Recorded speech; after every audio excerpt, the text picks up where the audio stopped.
Permanente. So my coverage includes regular preventive care. Guess it doesn't have to be a whole big thing. Kaiser Permanente. Healthcare that just works.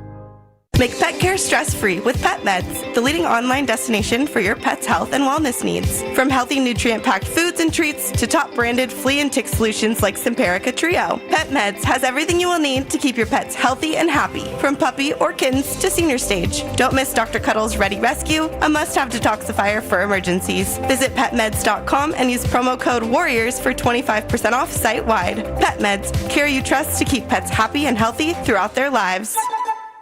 Your ambition just met its match with Robinhood. Trade stocks and ETFs, options, futures, and crypto all on one platform. Get started today at Robinhood.com/yourmoney. Your money, your move. All investments involve risk, including loss of principal. Options, futures, and crypto trading carry significant risk and may not suit all investors. Securities offered through Robinhood Financial LLC, member SIPC. Futures trading is offered by Robinhood Derivatives LLC, not FDIC or SIPC protected. Crypto offered through Robinhood Crypto LLC, NMLS ID 1702840, not FDIC or SIPC protected. Portfolio management offered by Robinhood Strategies, an SEC registered advisor. Hey, Dub Nation! If you're traveling to cheer on the Warriors this season, then the most important thing to pack is the United Airlines app. You can track your bags, change your flight or your seat, get a personalized map of the airport terminal, even talk to a live customer service agent. It's like having a travel agent in the palm of your hand, for free. And yeah, that technically makes it a free agent. Download the United app and book your next trip today. United, proud to be the official airline of the Golden State Warriors. RingCentral will completely transform the way you work. It gives you built-in AI across all your business conversations. Your phone system has an AI receptionist that answers calls 24/7. Your video meetings have AI that takes notes instantly. Even your contact center has AI, so you can help customers faster. It all comes together in one reliable platform for effortless AI communications. See for yourself at ringcentral.com. RingCentral, voice of your business. Dub Nation, this is Brandon Pajemski. Welcome back to the Warriors broadcast booth presented by DoorDash. R.C. Davis back here with you shortly. NBC Sports authentic moment of the game got to be Brandon Pajemski swatting CP3 and scoring on the other end.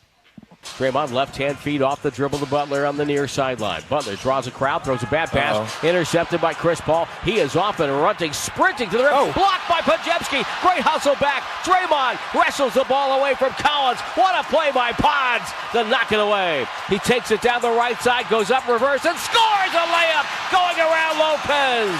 Only fitting. He has ignited the faithful at Chase Center. Clippers were led by Kawhi Leonard, 29 points, and James Harden with 0 points, though, for the Beard in the second half.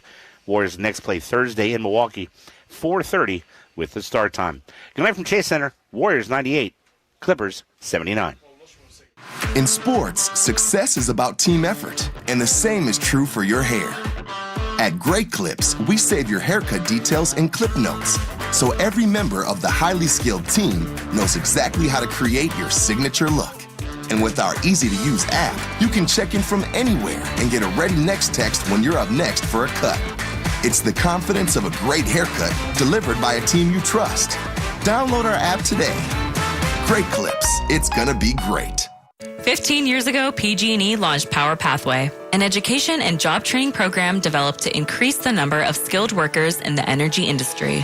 Since then, 85% of the graduates have been hired by PG&E or the construction utility industry. Focusing on students in underserved communities, women, and military veterans, Power Pathway is helping the next generation of PG&E energy professionals build a better future for themselves and a clean energy future for California. To learn more, visit pge.com/powerpathway. AM/PM is about to change things forever. Introducing the new AM/PM Taco 2-Pack. Available in 2 unique flavors, shredded chicken and slow-cooked carnitas. New, sleek, pillowy tortilla case wraps around a protein-packed core brought to life by our flavor-enhancing 6-hour slow-cooking process to deliver all-day value. New Taco 2-Packs, only at AM/PM and only $5. AM/PM, too much good stuff. Plus tax where applicable. Prices and participation may vary. Terms and conditions apply. No matter what you're eating during today's Warriors game, sharing a jar of Mazzetta makes it better. Just pop open that red cap to give your favorite snacks something extra, like crunchy jalapenos on nachos or zesty peppercini on sandwiches and sliders. It's just better.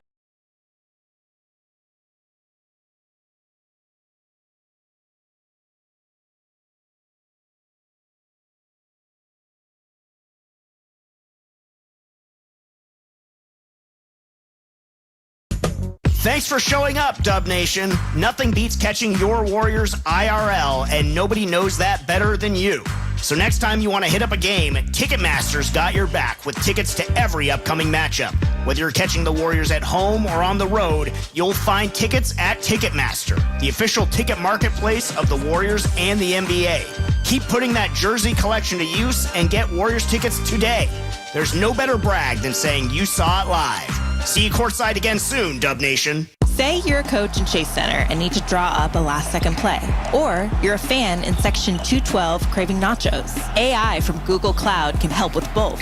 The Warriors are using AI from Google Cloud to break down every move on the court, helping coaches game plan. And for fans, the same AI powers the mobile app, giving you personalized content, highlights, and yes, nachos, ordered from your phone. With AI, you're always in the game, even off the court. Google Cloud, the official AI partner of the Golden State Warriors. Hey, Dub Nation. If you're traveling to cheer on the Warriors this season, then the most important thing to pack is the United Airlines app. You can track your bags, change your flight or your seat, get a personalized map of the airport terminal, even talk to a live customer service agent. It's like having a travel agent in the palm of your hand for free. And yeah, that technically makes it a free agent. Download the United app and book your next trip today.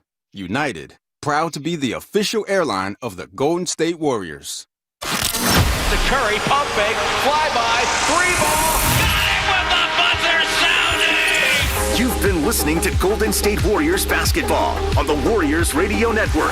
Presented by United Airlines. For tickets, visit Warriors.com or call 888-GSW-HOOP. You wish you were here. This Odyssey Sports broadcast has been brought to you by Geico. Switch and save. Get more with Geico.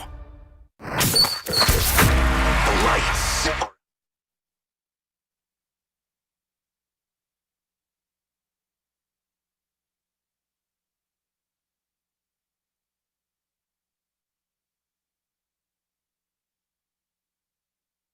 Two good Western Conference teams back-to-back nights. Bogdanovich misfires on a jumper. The Warriors will run the clock out, and that is that.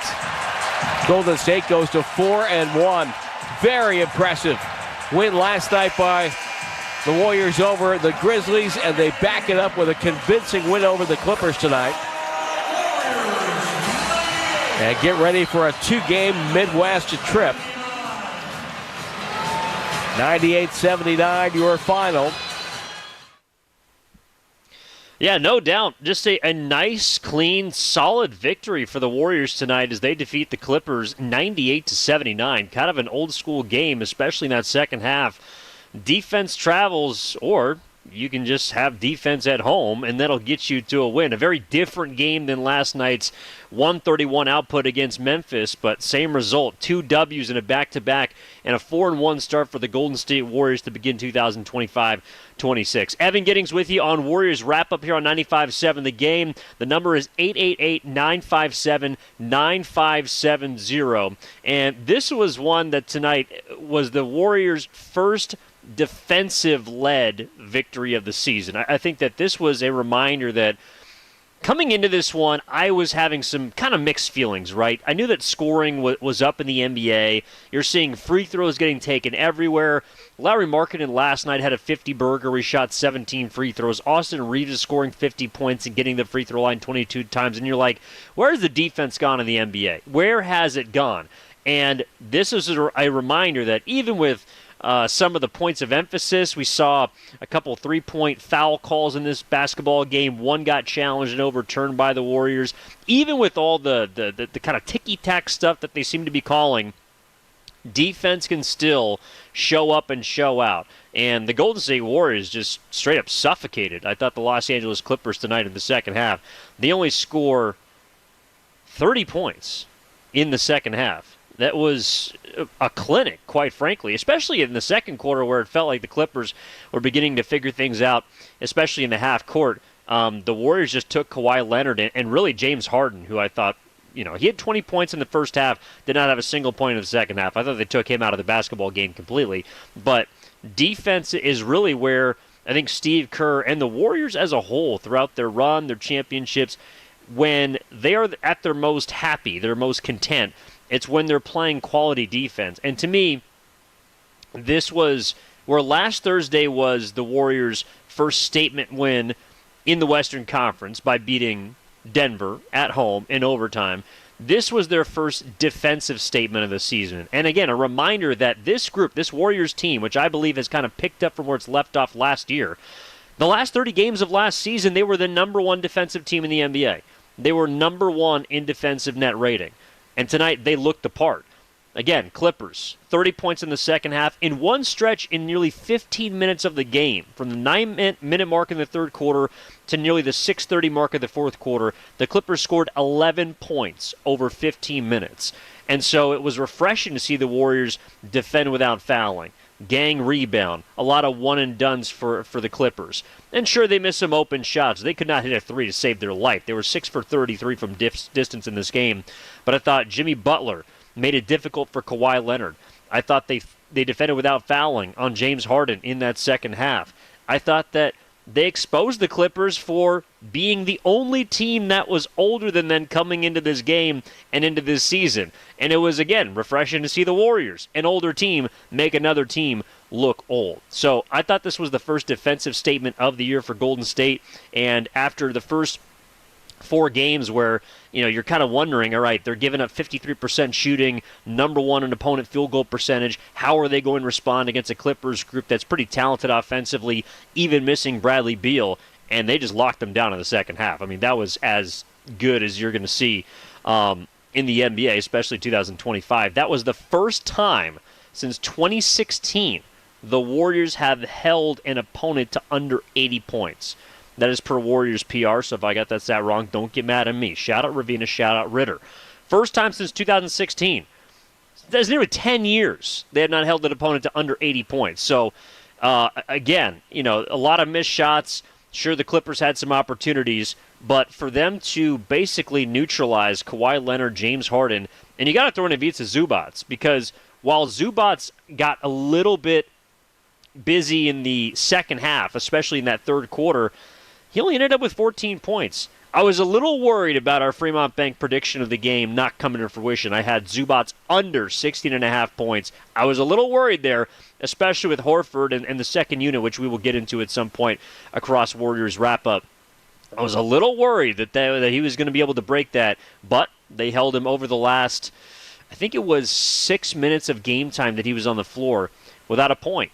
And, again, the Warriors, so you look at the defensive statement, I think you look at them, what they did to Denver, how they were able to produce enough offense to, challenge, obviously, a 50-burger from Gordon, and Curry was the closer in that game. This was a different type of game where I think it was the second Western win that was a matchup problem last season that they got, right? So you think about Denver, you think about the Clippers, 2 top 5 seeds from last season who played each other in the playoffs, ironically. You play them all within the first 8 days of the season. You get 5 games. You come out 4-1. That's about as good of a start as you can ask for. And I realize that of the kind of the spectrum of the teams that the Warriors played to begin the season, you wouldn't have Portland higher than Denver. And I think the Clippers are going to be a pretty good team. 2-2 start, and they had the loss to Utah, but I think they're going to be a pretty good group. You wouldn't have them losing the Warriors to Portland, but again, you're 4-1 to start the year. Another thing that wasn't really the case last season, I thought that in the regular season finale, the one that decided the Warriors becoming a play-in team versus a playoff team, being a top 6 seed, I thought the starting 5, which, to be fair, and as we go on, we could talk about this a bit more, I think they got one spot they still got to figure out. But I thought the Clippers starting 5 last year looked better than the Warriors starting 5. And it's probably a reason why they won that game. But tonight, the Warriors' big 3 of Curry, Butler, and Draymond, and I thought Kuminga also played another solid game tonight, they outplayed Kawhi, Harden, and Zubac for the majority of the game. Outside of the second quarter, you cannot tell me that Curry, Butler, and Green did not outplay Kawhi, Harden, and Zubac. And I thought what the Warriors decided to do at the beginning of the game was basically just expose the lack of shooting for the LA Clippers. Bojan Bogdanovic was unplayable in this game. He only lasted 9 minutes and didn't see the floor the rest of the contest. Derrick Jones can't hit the broadside of a barn. Like, that dude wouldn't be able to find water if he fell out of a boat. And it amazes me looking at him and looking back on the finals team for the Mavericks, I think in 2024, when they lost to the Celtics. Pardon me, in 2023. Yeah, but when they lost to the Celtics, Derrick Jones was like a capable three-point shooter on that Mavericks team. That was a big reason why they were able to play with Kyrie and Luka, is because Derrick Jones could knock down a couple threes.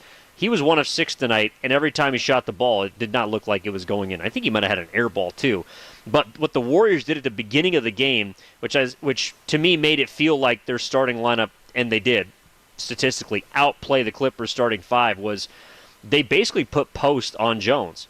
It reminded me a little bit of the old Kerr tactic way back when, in 2015, when he decided Andrew Bogut, go guard, who's my guy, first team all defense, Tony Allen for the Grizzlies.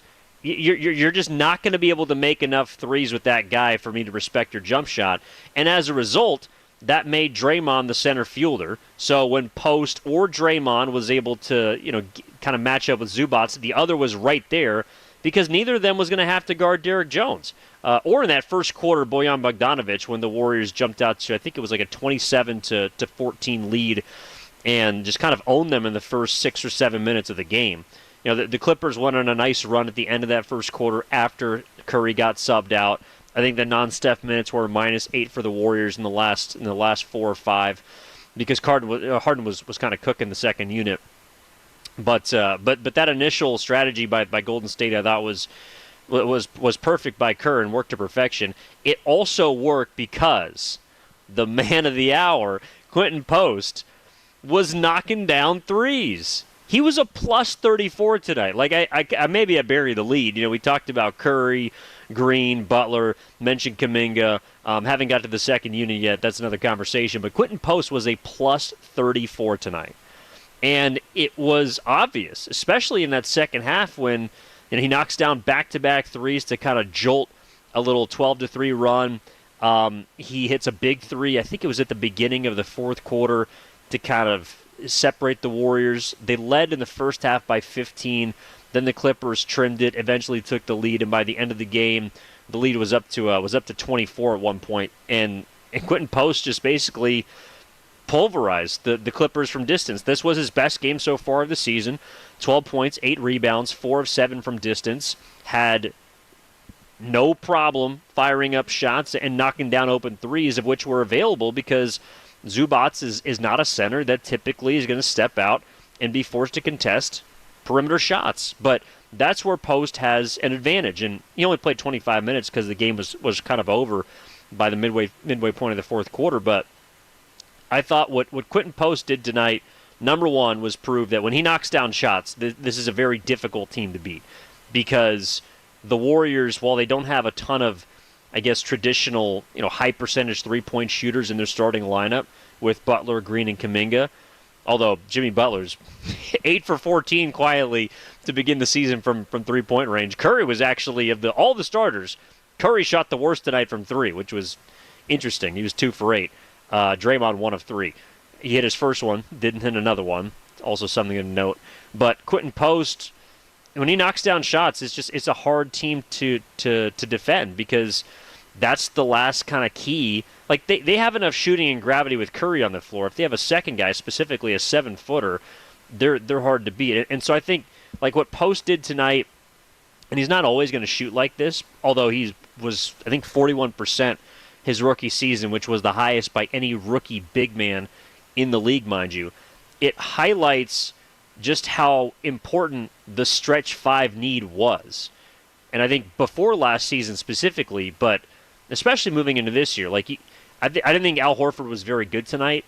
I think there's a little bit of a conversation as to whether or not there's some concern there. But to me, it highlights why the Warriors wanted to go out and get him. Like, at his best, Al Horford is a two-way player because he's also a better defender than Post. But if he knocks down threes, then you just see how much easier it is for everyone else. And that's what Post, to me, highlighted in this basketball game. I also think it's interesting that, again, I talked about the kind of matchup problems that both Denver and the Clippers were for the Warriors last year. I don't think that Zubats is yet not a problem. I think it's one game. He didn't play particularly great, and the guys around him also didn't shoot it very well to kind of take him off to take some pressure off of him.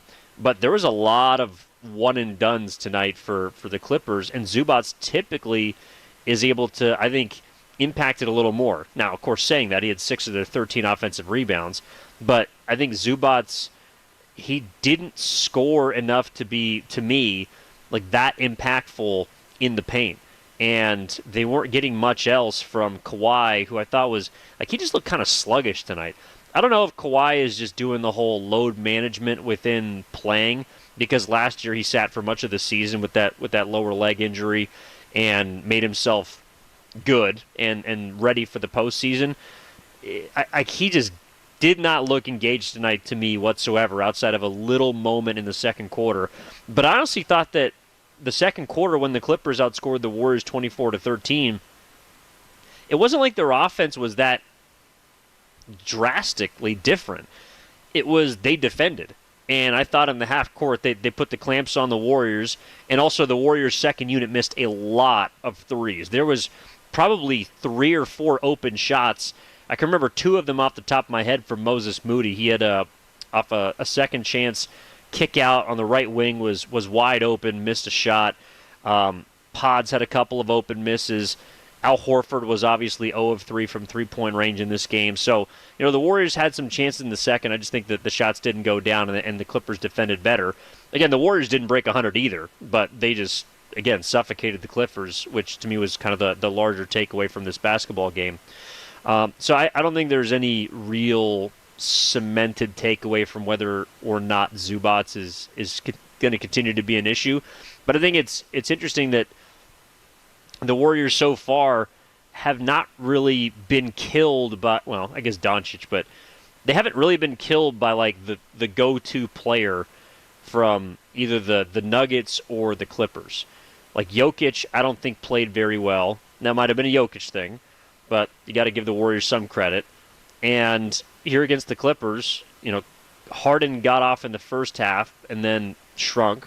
And Zubats, who's the guy that has killed them in the past, he really didn't do anything, at least for the majority of the night, I felt. So, overall, the Warriors, to me, the defense is where this game was absolutely won.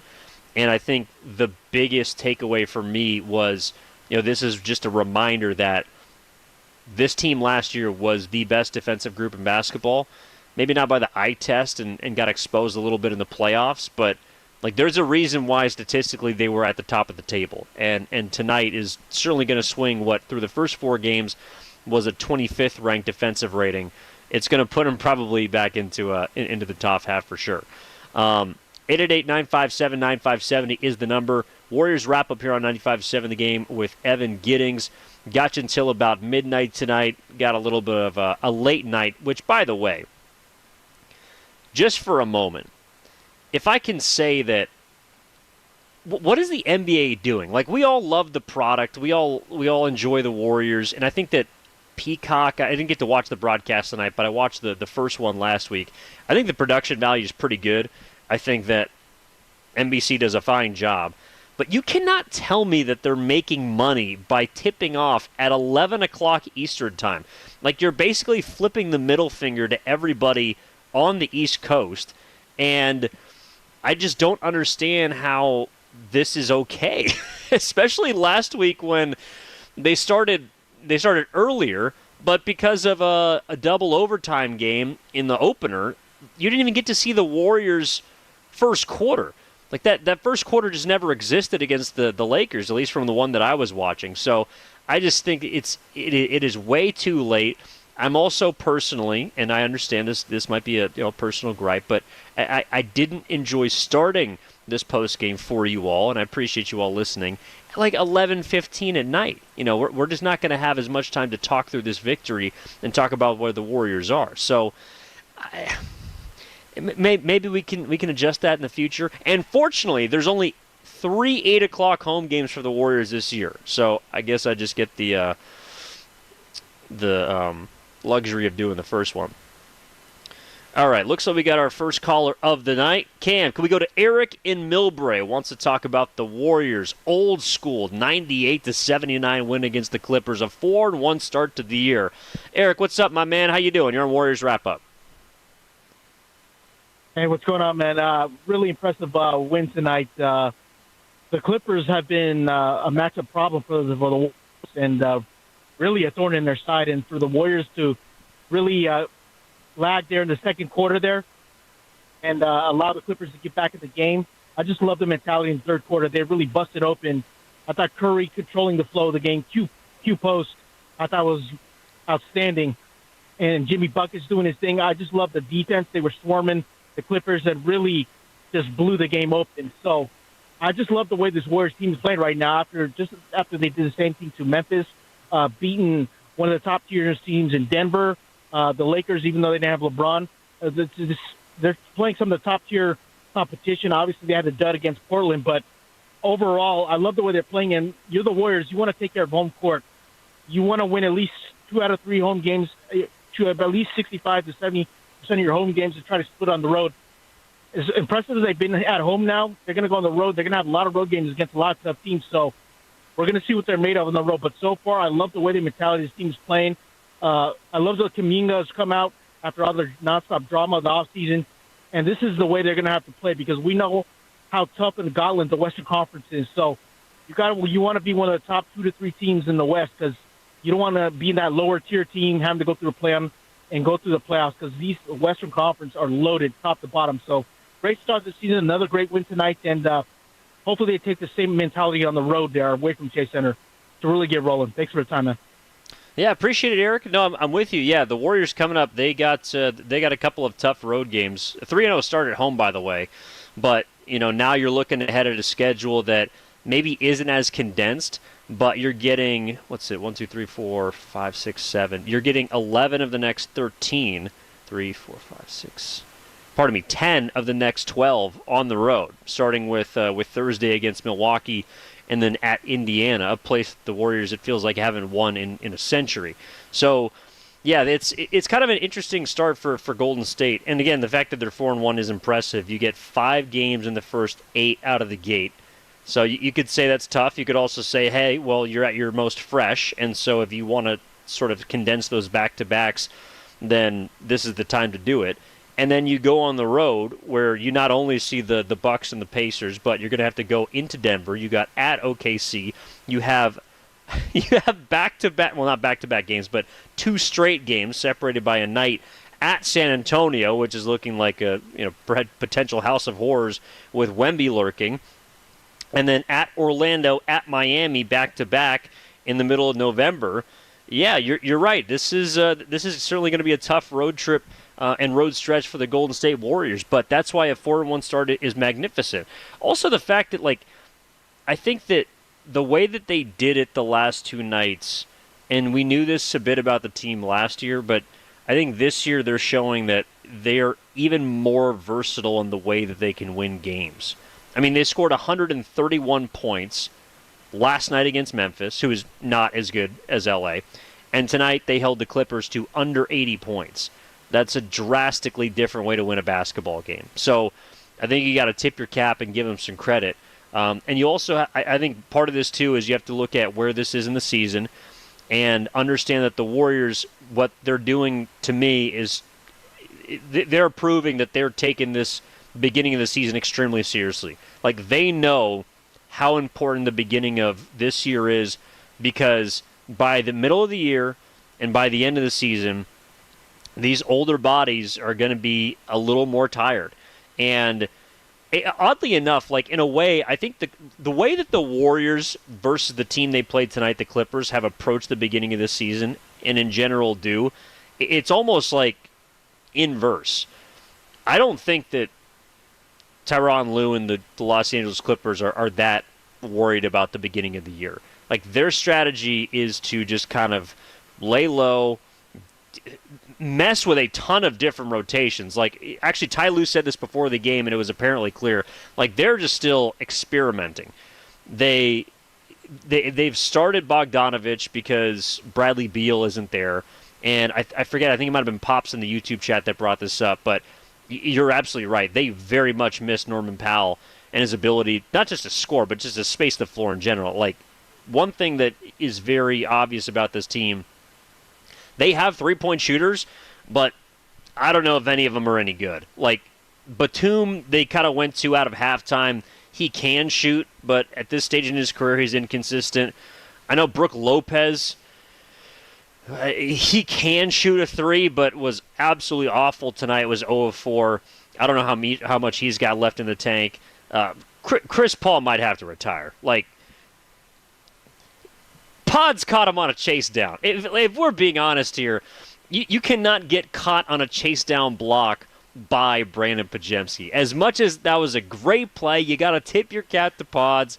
I'm sorry, man. If you got 5 feet on Brandon Podziemski and you get caught mid-flight, like, that is on you. There was a play in the second quarter where Pods had a breakaway and couldn't even rise up to dunk, which is, by the way, something I got to discuss with Guru tomorrow because he is of the belief that Pods can dunk. We didn't see it tonight. Pods is not a necessarily slow player, but you can't get caught by him. That's Chris Paul is going to be reliving that one for some time, and he's 40 years old. I get it, but like, the Clippers looked old and slow tonight, and they looked like they were just kind of throwing stuff at the wall and seeing if it would stick. Which brings me back to my original point: the Warriors are a team that, off of last year, have much more chemistry built in. I think the continuity of last year is clearly apparent, along with the emergence of a JK who is cemented in the starting lineup. For those who missed our pregame show on Warriors Live, Steve Kerr said before the game that Jonathan Kuminga is a starter and will be a starter. Now, that's happened before, and that might trigger a lot of people because he was a starter and then hasn't been a starter and has been jockeyed back and forth. To me, it sounds a little bit different, and it's been primarily because of how Kuminga has played, along with the fact that the Warriors are winning, and who knows whether this could have happened before or after, but the Warriors are off to a fine start. They've beaten some quality opponents. Kuminga has been a part of it, and has been a big part of it, I should say. Tonight was maybe less efficient shooting, but I thought he still played well. And he had to check the primary ball handler. Again, I think that's a role that he's beginning to relish, and one that Steve Kerr's beginning to trust him more with. Tonight he was on Harden. When Harden scored the majority of his points in that second quarter, Kuminga wasn't in the game. I mean, he just picked apart the Warriors' defense. He really, I thought, just sought out Al Horford time and time again, which, to me, if there was one thing that was concerning about this game, and I think it goes back to the Portland game as well, which Horford didn't play in, but like, this second unit it's going to struggle to score. Like, the second unit is going to have to basically survive the non-Steph minutes and hope that Jimmy Butler is as engaged as he was tonight. Because Kerr was talking about it post-game, the second unit is one that I think has potential, but it's mainly just based on three-pointers and being able to get stops. And if they can't do it, you're going to look like the game against Portland, in my opinion. All right. We got to hit a break here, but I want to take your calls as well. 888-957-9570 is the number. Warriors wrap up here on 95.7 The Game. 98-79. Warriors move to 4-1, 3-0 at home. Evan Giddings with you live from Chase Center. We'll step aside, be back after this on 95.7 The Game. What's your financial future look like? At Pettinelli Financial Partners, we help you shape it. Whether you're planning for retirement, buying a home, or saving for something special, our professionals are here to provide clear guidance and smart strategies. Visit PettinelliFP.com today and take the first step toward a more secure financial future. The financial consultants at Pettinelli Financial Partners are registered representatives with and securities offered through LPL Financial, member FINRA SIPC. Investment advice offered through Stratos Wealth Partners, a registered investment advisor. Stratos and Pettinelli are separate entities from LPL Financial. Prescription products require completion of an online medication consultation with an independent healthcare provider through the LifeMD platform and are only available if prescribed. Subscription required. Individual results may vary. Additional restrictions apply at lifemd.com. Read all warnings before using GLP-1s. Side effects may include a risk of thyroid C-cell tumors. Do not use GLP-1s if you or your family have a history of thyroid cancer. Confused on where to start with weight loss medication? 95% of LifeMD patients said starting their weight loss journey was simple. Go to trylifemd.com now and see the best options with or without insurance for Wegovy, Zepbound, and more. Brian was approved for insurance coverage and lost 100 pounds. I love the fact that insurance covered almost everything because pharmaceutical prices are going through the roof. The first time I realized that LifeMD was working for me was when the hunger started going away. I never thought losing weight would be this easy. It's given me more energy. I would recommend LifeMD to anybody. Nearly 96% of patients said they would recommend the LifeMD program to anyone who wants to lose weight. Get started right now at trylifemd.com. That's TRYLIFEMD.com. I spent 14 years in foster care, mostly in group homes. I slept in a lot of different rooms, but none of them really felt like mine. There are more than 100,000 children in foster care waiting to be adopted.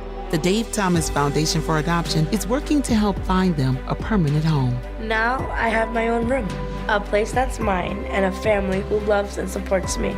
If you have room in your home or your heart, see how you can help at davethomasfoundation.org.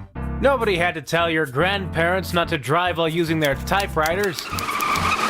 Why should it be any different for us kids and our cell phones? Distracted driving was the cause of more than 3,000 deaths in 2022. Come on, we're smarter than this. Let's put down the phones and focus on the roads. Drive safe, everybody. Don't drive distracted. A message brought to you by the National Highway Traffic Safety Administration, Project Yellow Light, and the Ad Council. Neuropathy is a debilitating condition that is sometimes misdiagnosed. Symptoms can include pain, numbness, and tingling in your hands, legs, and feet. Neuropathy is a progressive condition that only worsens unless you get effective treatment. SF Bay Wellness is a leader in neuropathy reversal and uses FDA-cleared, non-invasive electric cell therapy to restore nerve function with no injections, no drugs, and no surgery. The treatments have a 95% success rate. If distance is a factor, ask about our virtual consultation option. Call SF Bay Wellness at 844-94-NERVE for the $99 neuropathy evaluation and receive a personal treatment plan that is tailored to your needs.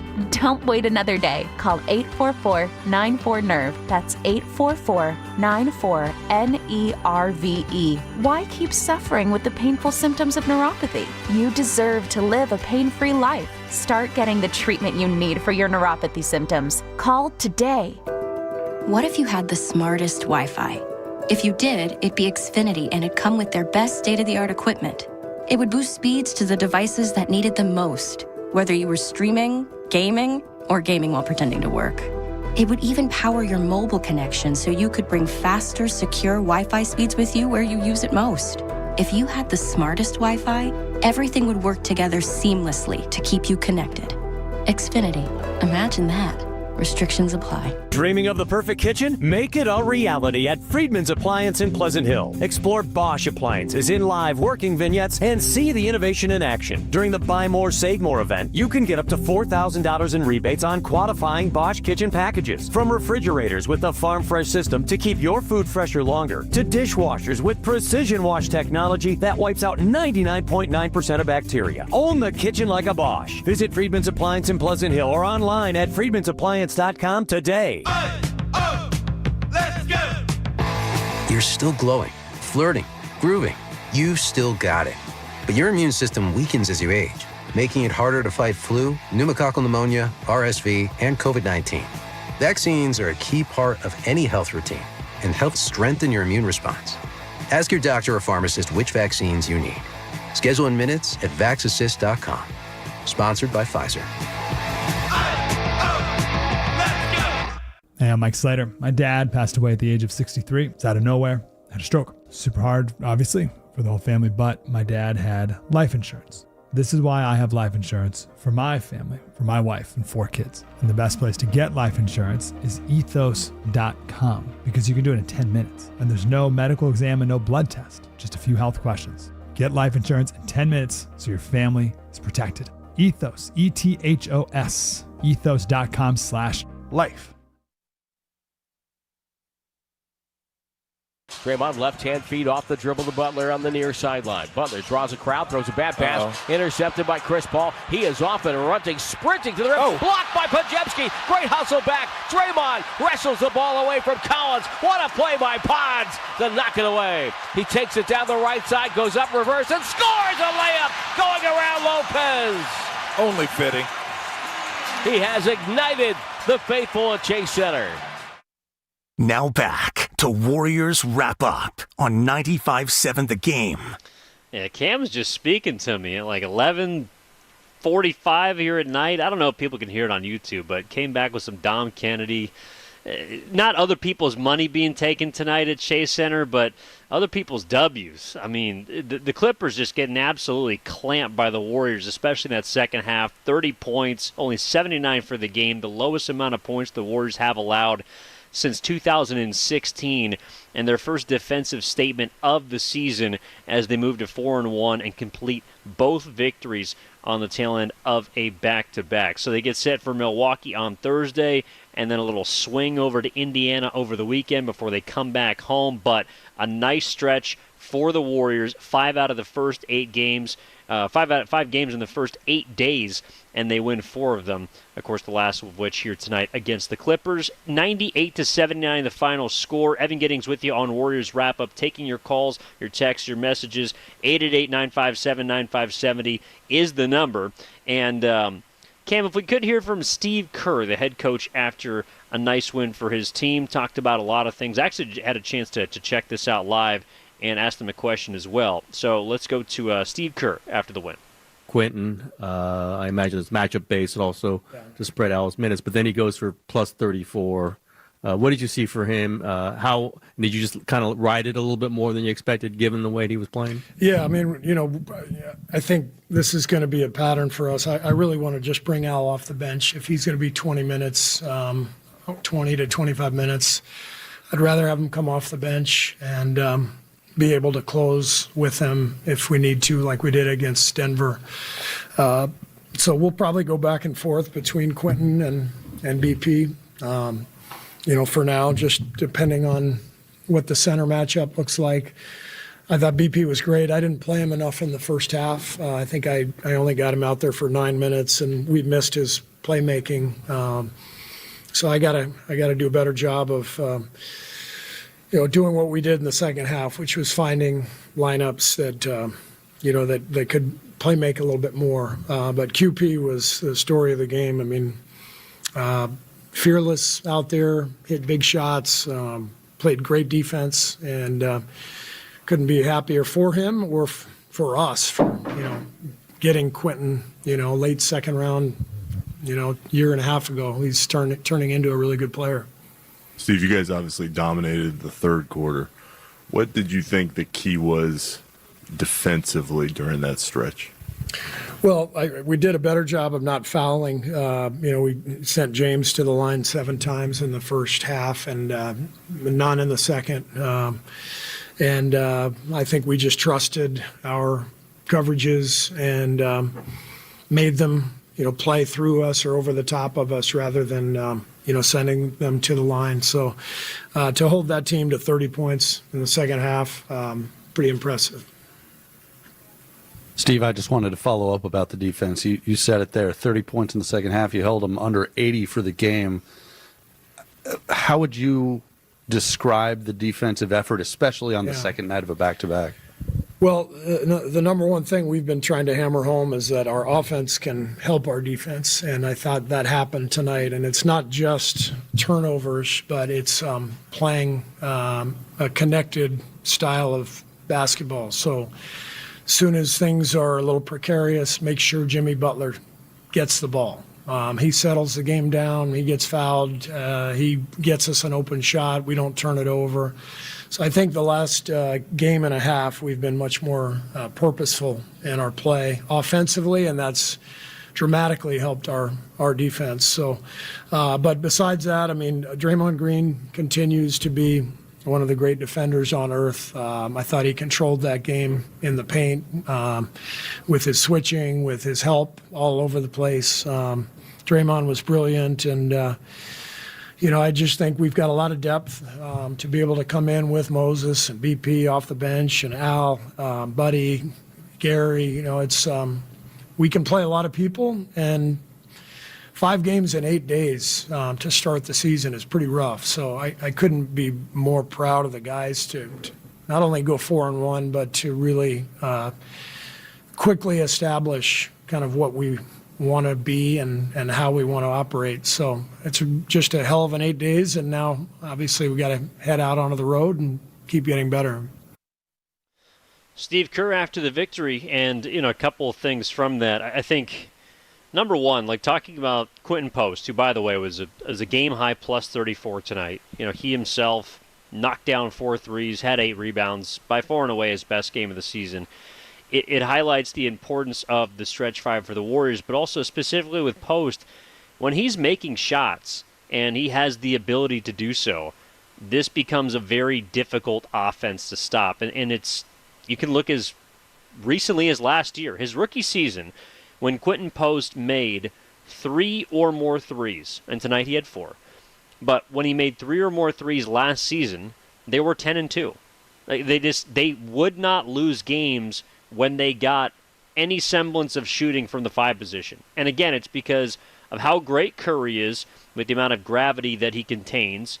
But Post unlocks their ability, I believe, or just Post or Horford, an extra shooter on the floor unlocks their ability to play, I think, with Kuminga, Butler, and Draymond. And with the leap that Kuminga looks like he's making this season, the defensive capabilities of Draymond still at his age, and you heard Kerr talking about the kind of calming impact on whatever situation of the game it's in by Jimmy Butler, like that's where they succeed. And I think also, like not having to play Draymond at the 5 position is just such a luxury for them. Kerr said they're going to try to, I think this was pregame, but he said they are going to switch between Post and Podziemski, just depending on the matchup. But tonight against a team like the Clippers, where you have to deal with Zubac, who, again, like he killed them last year. Ivica Zubac last season across 4 games averaged 18 and 16 against the Warriors.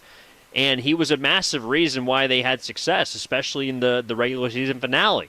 So the fact that they kept him limited, I know he had, I think, 13 or 12 rebounds, but the fact that he only had 14 points and much of it was kind of condensed to a small stretch in the third quarter, I thought was really impressive. Like what Kerr did defensively tonight by putting Post and or Draymond on Derrick Jones, and just it was almost like they kind of, those 2 bigs played somewhat of a zone tonight. Like Draymond was just a center fielder. I thought that it allowed them to keep Zubac off the offensive boards, and it didn't allow the Clippers to get anything going offensively. Like their offense tonight sort of started with just dumping it inside, and Zubac had no room to operate. I didn't feel like Kawhi Leonard or James Harden really worked with any sort of urgency until the second quarter, and it was mainly Harden. Like Kawhi tonight, I think this was another part of the game too that I thought defensively was important, is I was curious if Jimmy Butler, and again, it's Game 5, they'll play again, and we'll learn more about this, but I'm curious if at age 36, Butler is still able to defend bigger wings. And I thought he did a really good job tonight on Kawhi. The quicker, shiftier players, Jimmy at this stage in his career just cannot stay in front of anymore. At least that's what I've seen. But bigger wings, they're going to need him to match up with the Kawhis. You're going to see on this road trip like someone like Pascal Siakam. And if Butler can just hang with those guys and make life difficult for them on the defensive end, what he gives you on offense is already a plus. Like he's just, again, when there's any issue in a possession, you can just throw the ball to Jimmy, and he's probably going to find you a decent shot. Or apparently he'll make a 3. And I think that was one thing that I talked about it on Friday during the Portland game, but I do not believe that Jimmy Butler is a 27 or 28% three-point shooter like he was last season when he joined Golden State. Like, there was such a reluctance to take any sort of jump shot, especially when he first got here. I don't know if he was feeling things out or what, but it didn't seem like he even wanted to take many mid-range shots. Jimmy Butler is, I'm not saying he's going to turn into Steph Curry or Klay Thompson, but his willingness to shoot threes this year, I think he's got a lot more confidence in it. And he's made a three-pointer now all but one game, and that was the game against Portland where they got run out of the gym, and he didn't end up playing a whole lot. But he made 3 of 4 tonight. He's 8 of 14 to begin the season. And again, I don't think the Warriors as a whole have a bunch of great shooters, but they have a bunch of players that if they make enough they're just going to be difficult to beat. Like, the Warriors are a team that right now I think that defensively they're not as good as they were tonight. They're also not as bad as they've played the first 4 games. And so if you're around 35 to 40% three-point shooting, which is what they were tonight, which is kind of what they've been for the start of this season, like, you don't need everybody to be clicking. Again, like, they won by almost 20 points tonight, and Steph was 2 of 8 from 3. He was their worst statistical three-point shooter in the starting 5. So if Jimmy can make a couple threes one night, Draymond's going to have an aberration of an evening when he makes 3 or 4. Kuminga is going to be able to shoot it decent enough. Like, if Post can obviously keep this going, it's not going to happen every night, but all you need is 1 or 2 of those streaky shooters to click, and I think this offense is going to produce points, combined with the fact that I think they're going to begin to figure things out more defensively when their starting lineup becomes a bit clearer. I think we know that Al Horford is not someone that's going to start. Tonight was at 21 minutes, and he didn't have to close, but I think that some nights he's going to close. Other nights it might be Podziemski. Other nights it probably not going to be Post just because defensively he gives you some issues. But some nights you're going to close with Draymond at the 5. And that's just the way things are going to be. So as opposed to last year where pre-Jimmy and even sometimes with Jimmy, you were trying to figure out like 2 spots in the closing lineup, this year there's really only 1. And that was the only question I had about this game was really just the second unit. I think against Portland, they got exposed a little bit because they just weren't able to keep up with the Blazers bench. And even tonight, they scored 25 points or 30 points off the bench. But if Pods can make enough plays, make enough shots, combined with Jimmy, who is going to play with the second unit most of the time, this is going to be a group that keeps you at least even in those non-Curry minutes. So, compared to what the Clippers did, I thought that, like, Kerr's already got his lineup and his rotation set. Like, with the way the Clippers' offense is set up right now, especially having lost Powell from last season, who's killing it in Miami. That team is, I think it got like 2 40-point wins already this season. But there's no reason that Harden and or Kawhi should be off the floor at the same time. There's not enough guys in that second unit to post points, especially with Beal out. Like, that might change when Bradley Beal comes back, and while he's not as great of a scorer as he used to be, he can still get you buckets. Like, without Leonard and Harden on the floor, even if you have Zubats out there, you're really going to struggle, which is what we saw in the second half, and I think it was a part of the fact that they only scored 30 points. All right, 888-957-9570 is the number. We got about 10 minutes left here. Just going to take you up until midnight, and then let everybody get some shut-eye after an 8 o'clock tip, bleeding into a long and defensive slug that the Warriors won 98-79. Steph Curry also spoke after the game. I think this was his walk-off interview on NBC on Peacock as well. So here's the chef talking about his team's 4th win of the year. What do you think was the key defensively in the third quarter for you guys to break away? Just trying to keep bodies on bodies. LA is there. I mean, the Clippers are tough. If you're letting Kawhi and James get downhill, Zubac on the rim. And we just try to make it tough and send bodies to them, make them play in the crowd. And, that helped us, especially offensively, turn, tough possessions into, transition and make them run the other way. So we played it to our hands. You've played against James so many times over the years. How do you view those matchups? I know you had a few individual matchups tonight, but how do you view those matchups against him generally? I mean, there's nostalgia for sure, but there's still a mutual respect and admiration for, just the fact that we're still out there doing it. And I think right before jump ball, I didn't get to talk to him one-on-one, but I pointed at him, like you normally do at jump ball circle, and I kind of mouthed like we're still doing this, which is kind of there's certain guys around the league that fit that category, especially me and him, Drew, DeMar in my draft class, so pretty special. Stefan, what have you made of the last two games Brandon's put together? I mean, creating for teammates, taking it, looking for a shot, and doing the little things on the glass. Just all around two really good games in a row. Yeah, you got to stack them together. And again, his task is keep having fun, keep playing aggressive, keep the game simple, and it'll reward you. So we're all trying to do that. And whatever you can do to help the team win. And we need his energy. We need JK's energy.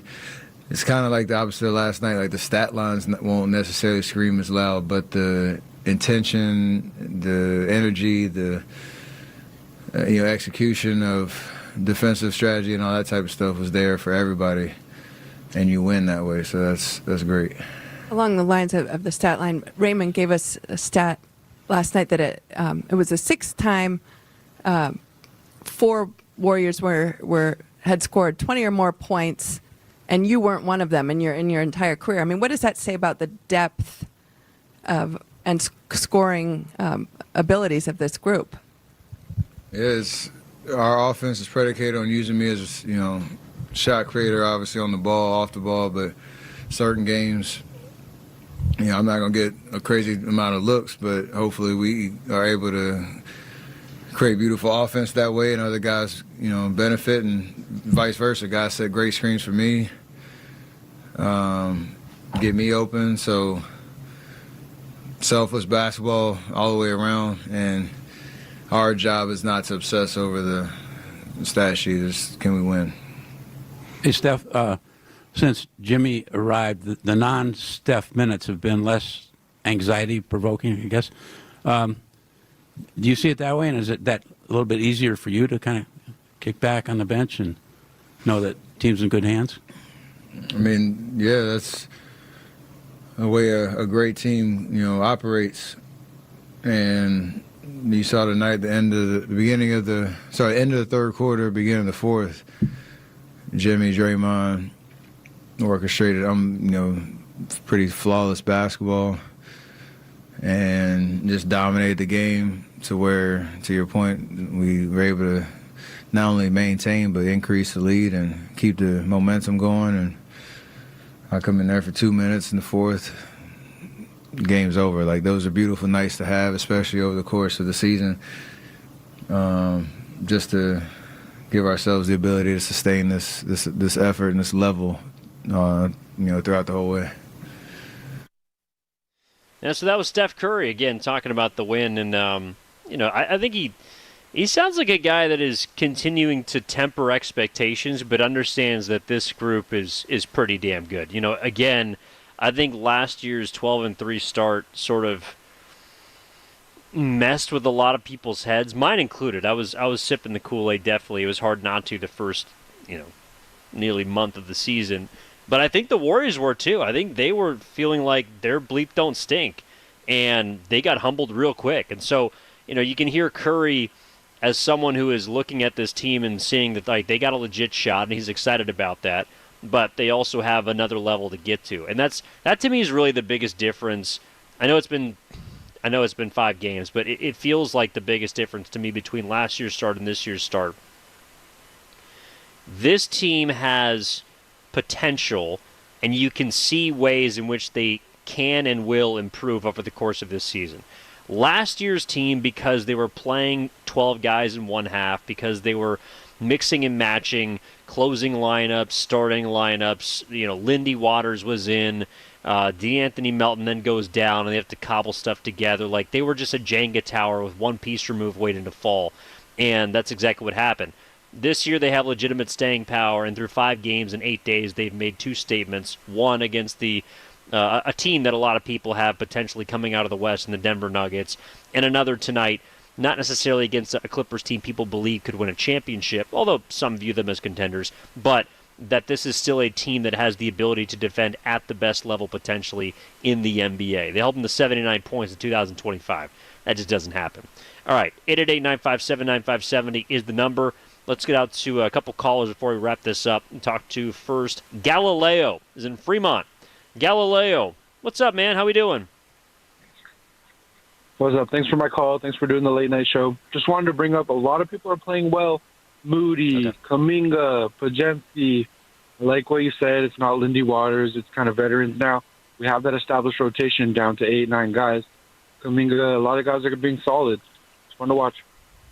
Yeah, no doubt, Gail. I'm with you. If you're still there, what's been your favorite part to watch about this team so far? I mean, there's interesting wrinkles. Like Jimmy Butler, he plays at his pace, so he can get what he wants, picking apart the offense with his distribution. But I like how he's opting for threes. It's interesting. Oh yeah, no, he's been more willing to take threes than I think a lot of people thought. Again, I don't know if it's like something to prove, but maybe there's like a weird kind of thought. But when Jimmy said that he bet Draymond that he could shoot better from the free throw line than Steph Curry, which will not happen, and he's going to lose that bet. I also feel like, Jimmy's the kind of guy who saw, all right, I didn't shoot it well from 3 last year, and while he's not going to be a marksman, he knows he's not that bad. Like, he's not that bad of a three-point shooter. And Kerr had that joke in the middle of his post-game spiel about, all right, well, Jimmy is actually a guy it's the 7th option for him as a three-point shot. Yeah, but if he's going to make a point of it, then sometimes, and he's taken like from the corner, from the wing, he made a big one that kind of sealed the deal against Denver from the top of the key. Like, he's not afraid to sort of take these shots from all around. And also something, too, that I feel like when Jimmy first got here, when he shot the ball, shot was really flat. And while he doesn't have a Dirk Nowitzki arc on his J, this year he's getting a little more lift. I feel like there's a tad more arc on Jimmy Butler's shot this season. Maybe it's something he worked on in the summer. Maybe it was a mechanical thing he just knew he had to correct. But I feel like there are not as many of those line drive just kind of clanks from Jimmy Butler. Even the mid-range shots, too, not just the three-pointers. So something to certainly keep an eye on. And he's off to a nice start. Another 21 points tonight, 9 of 12. I thought he controlled the game, sometimes on both ends, because he also was in charge of defending Kawhi Leonard. But I thought Jimmy Butler, when he plays like this with that second unit, they are hard to beat because in the non-Steph minutes, if you just stay above water, you're going to be fine. I don't think it's a coincidence that in the second quarter, when that second unit, who, again, Butler was out there too, when that second unit was getting cooked by James Harden, like, then you're thinking, all right, Clips are going to get back into this. This is a game they might be able to steal. They'd bring the game down to a skidding halt, and who's going to try and basically play in the half court efficiently? And the Warriors don't have a lot of those guys. Jimmy Butler's the one. Jimmy Butler is the one that I think unlocks this offense in the half court. And while other guys certainly do a good job, Curry's an offensive beast. I think Kuminga is playing more patiently this season. But Butler's the guy that when the game slows down, it bends more to his will. And I actually think against a team like the Clippers, they're a team that likes to play slowly, and their pace is not going to be that fast. And this is a kind of game that might benefit someone like Jimmy Butler because he doesn't have to get up and down. Although he did have a dunk in transition, which was pretty nice. So, again, as we wind down here, Cam, if we don't have any more callers, I just want to say thank you to everybody who's in our YouTube chat, everybody who's called in tonight as well. We'll be obviously taking your calls all day tomorrow on 95.7 The Game, 6 to 10, Spadoni and Shasky, Stein and Guru locked in from 10 to 2. And then, of course, our guys in the afternoon, Willard and Dibbs from 2 to 6. So we'll be talking all Dubs tomorrow, maybe a little 49ers as well. But overall, a really nice win for the Warriors and just a continuation of a good start to the season. Continuing to build, stacking victories, and doing it for, they only had a week, right? 8 days. They've got 5 games in already, and they've already got 4 wins as they get set for another road tilt. They'll go over to Milwaukee before swinging over to Indiana on Thursday and Saturday. So that game is at 5 o'clock. Pre and post is going to begin at 4 on 95.7 The Game. And, of course, we got you locked all season long right here on your home for Golden State Warriors basketball. All right, that'll do it for us here. A big thank you to everybody back in our 95.7 The Game studios holding it down for us, getting you sound. They got you Curry, got you Kerr. They got you all set up for this entire post-game show. That was Zach Green, Steven Risotto, and, of course, our network coordinator, Cameron Williams, my man back in studio holding us down. My name is Evan Ginning saying so long from Chase Center, where the Warriors moved to 4-1 They absolutely clamped the Clippers 98-79. A defensive statement here on Peacock on national television. It's late, but thanks for hanging around all the way until midnight on your home for Golden State Warriors basketball, 95.7 The Game. Signing off. Take it easy. You've been listening to Warriors Wrap Up. We'll talk to you next time. Let's go! You're still glowing, flirting, grooving.